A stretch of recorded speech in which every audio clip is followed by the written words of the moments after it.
Hello दोस्तों, मैं राकेश कुमार सिंह अपने यूट्यूब चैनल पे आपका स्वागत करता हूँ।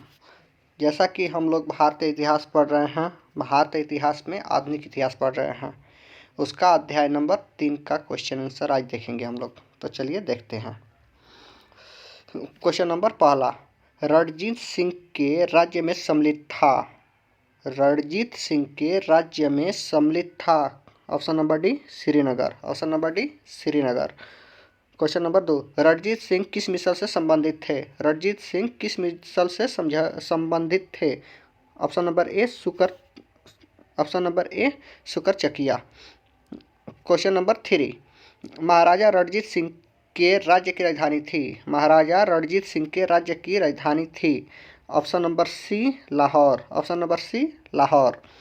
क्वेश्चन नंबर 4, राजा रणजीत सिंह ने किस स्थान पर अदालत आला की स्थापना की। राजा रणजीत सिंह ने किस स्थान पर अदालत आला की स्थापना की। ऑप्शन नंबर बी लाहौर में। ऑप्शन नंबर बी लाहौर में। क्वेश्चन नंबर 5, रणजीत सिंह ने सुप्रसिद्ध कोहिनूर हीरा प्राप्त किया था। रणजीत सिंह ने सुप्रसिद्ध कोहिनूर हीरा प्राप्त किया था। क्वेश्चन नंबर ए शाह सूजा से। Question number A option number ए शाह सूजा से। क्वेश्चन नंबर 5, निम्नलिखित में से किसने कहा था, ईश्वर की इच्छा थी कि मैं सब धर्मों को एक निगाह से देखूं, इसीलिए उसने दूसरी आंख की रोशनी ले ली। निम्नलिखित में से किसने कहा था, ईश्वर की इच्छा थी कि मैं सब धर्मों को एक निगाह से देखूं, इसीलिए उसने दूसरी आंख की रोशनी ले ली। Option number A Maharaja Ranjit Singh. Option number A Maharaja Ranjit Singh. Question number 7, Maharaja Ranjit Singh का उत्तराधिकारी थे। महाराजा रणजीत सिंह के उत्तराधिकारी थे। Option number B Kharak Singh. Option number B Kharak Singh. Question number 8, Sikh राज्य का अंतिम राजा कौन था।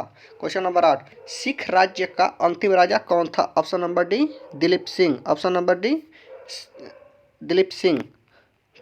क्वेश्चन नंबर 9, पंजाब के पूर्व राजा दिलीप सिंह के विषय में निम्नलिखित में से कौन सा कथन सत्य है। ऑप्शन नंबर ए 23 अक्टूबर 1893 को उनका निधन पेरिस में हुआ था। एक क्वेश्चन ए ऑप्शन सही है। ऑप्शन नंबर ए 23 अक्टूबर 1893 को उनका निधन पेरिस में हुआ था। ये ऑप्शन सही है। क्वेश्चन नंबर 10, सिख साम्राज्य का अंतिम शासक था। सिख साम्राज्य का अंतिम शासक था। ऑप्शन नंबर ए दिलीप सिंह। ऑप्शन नंबर ए दिलीप सिंह। क्वेश्चन नंबर 11, पंजाब के विलय के पश्चात पंजाब पर शासन करने के लिए निम्नलिखित में से कौन 3 की परिषद का सदस्य था।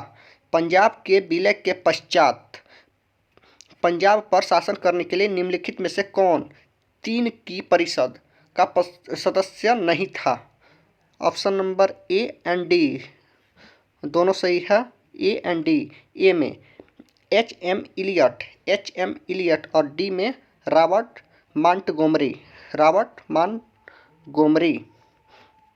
ए और डी दोनों सही है। क्वेश्चन नंबर 12, प्रथम आंग्ल मैसूर युद्ध 1766 से 69 ईस्वी में कौन विजय हुआ। प्रथम आंग्ल मैसूर युद्ध 1766 से 69 के बीच कौन विजय हुआ।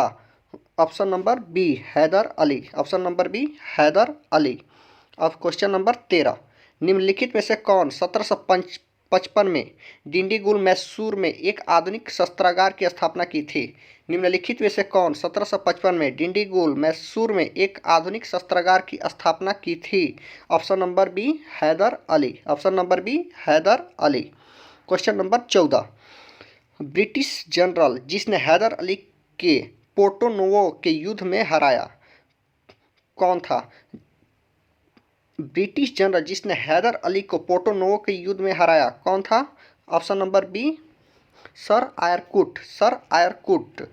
क्वेश्चन नंबर 15, टीपू सुल्तान ने अपनी राजधानी बनाई। ऑप्शन नंबर ए श्रीरंगपट्टनम में। ऑप्शन नंबर ए श्रीरंगपट्टनम में। क्वेश्चन नंबर 16, निम्नलिखित में से भारतीय शासकों में से कौन था जिसने विदेशों में आधुनिक पद्धति से दूतावास स्थापित किए थे? निम्नलिखित भारतीय शासकों में से कौन था जिसने विदेशों में आधुनिक पद्धति से दूतावास स्थापित किए थे? Option number D Tipu Sultan. Option number D Tipu Sultan. Question number 17, Tipu Sultan ने ब्रिटिश को 1780 में हराया था। टीपू सुल्तान ने ब्रिटिश को 1780 में हराया था। ऑप्शन नंबर बी पोलीलूर में। ऑप्शन नंबर बी पोलीलूर में। क्वेश्चन नंबर 18, अंग्रेजों ने श्रीरंगपट्टनम की संधि किसके साथ की थी? अंग्रेजों ने श्रीरंगपट्टनम की संधि किसके साथ की थी?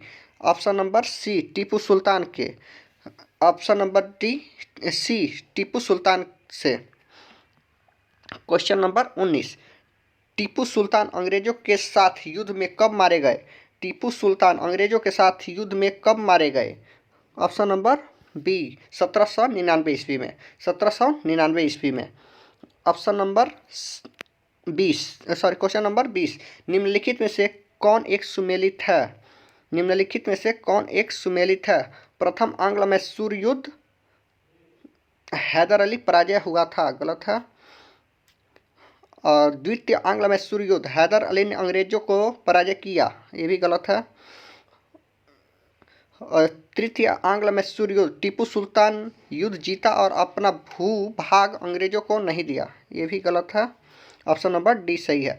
चतुर्थ आंग्ल मैसूर युद्ध टीपू पराजय किया गया और युद्ध के मध्य दिव्यांगत हुआ, ये ऑप्शन नंबर डी सही है।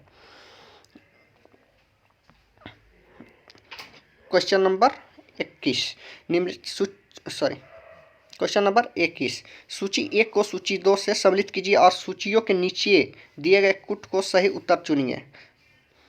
इलाहाबाद की संधि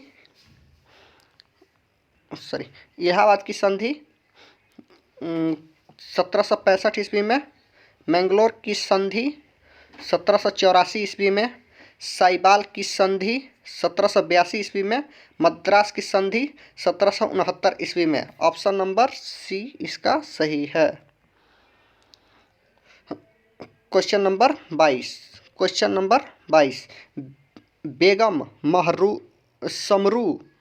बेगम समरू ने एक अति प्रसिद्ध चर्च का निर्माण करवाया। बेगम समरू ने एक अति प्रसिद्ध चर्च का निर्माण कराया, कौन था? ऑप्शन नंबर सी सरधना में। ऑप्शन नंबर सी सरधना में। क्वेश्चन नंबर 23, निम्न कथनों में से कौन सा एक सही नहीं है? निम्न कथनों में से कौन एक सही नहीं है? अली मर्दान खां ने बंगाल में राजस्व मंत्री पद्धति प्रारंभ की।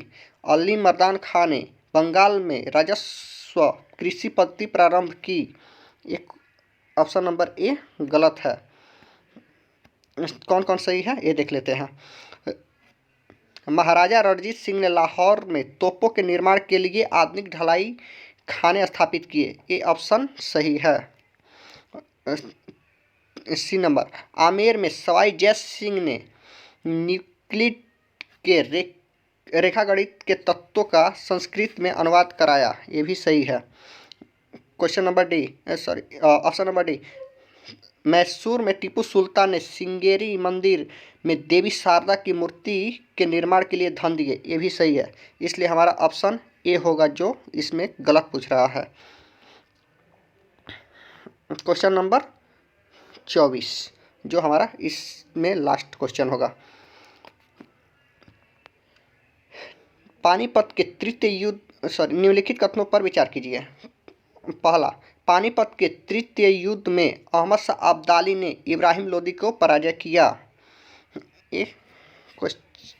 फिर दूसरा, तृतीय आंग्ल मैसूर युद्ध में टीपू सुल्तान की मृत्यु हो गई।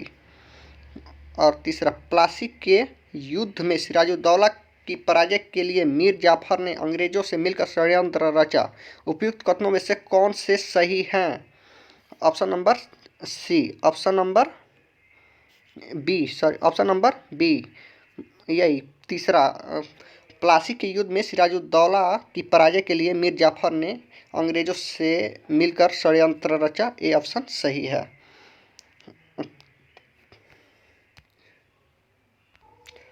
दोस्तों, ये घटना चक्र का सीरीज हम करा रहे हैं, ये यूं ही आगे बढ़ता रहेगा।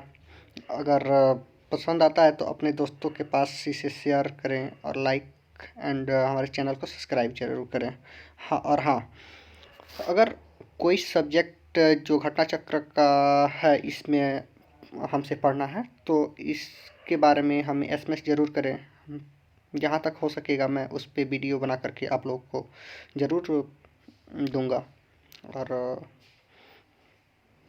और कुछ नहीं कहेंगे, कारण कि बहुत सोच समझ के ये वीडियो बना रहा हूँ। शायद कोई गलती हुआ हो तो उससे माफ़ कर दें। और मेरे वीडियो को देखने के लिए बहुत बहुत धन्यवाद।